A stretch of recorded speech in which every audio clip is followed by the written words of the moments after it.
xoş gördük hər biriniz əziz dostlar. Zabrat 2 qəsəbəsi İstixana kombinatının keçilməz küçələrindəyik.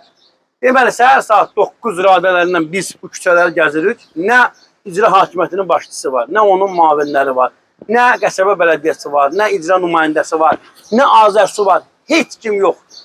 Siz necə rahat yatırsınız ki, adamlar evindən çölə çıxa bilmir.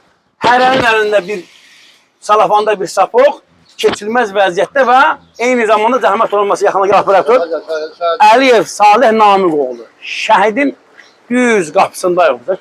Biz şəhid qapısındayıq. Hər dəfə yağır, gəlirlər, deyirlər, çəkəcək, düzədəcək, heç nə eləmir. Bax, yoxdur. Dünəndən heç kim yoxdur burada. Camaat evindən çıxarmır, xəstəsi var. Ne diyeyim sana? Hamı xəstədir. Burada yaşayanlar hamısı xəstədir, sözün qısası. Ya neyin, ne diye? Buranın dərdi xəstəliyib də buranın, ha? Bəli, buranın dərdi. Qalmış üstü uçudur, heç hərəkət edə bilmirik.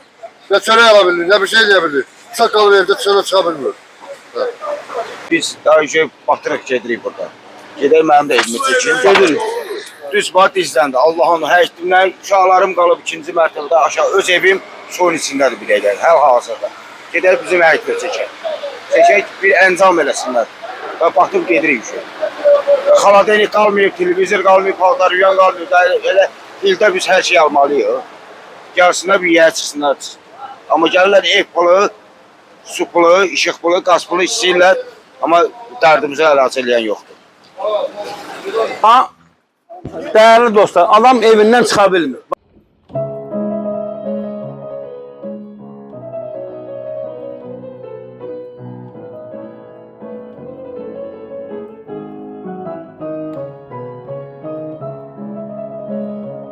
Hörmətli adəti qurumlar, siz gəlməlisiniz, siz baxmalısınız. Bu evet dostlar, yayımızı beğenin, paylaşın, kanalımıza abone olun, sağ olun, sağ olun.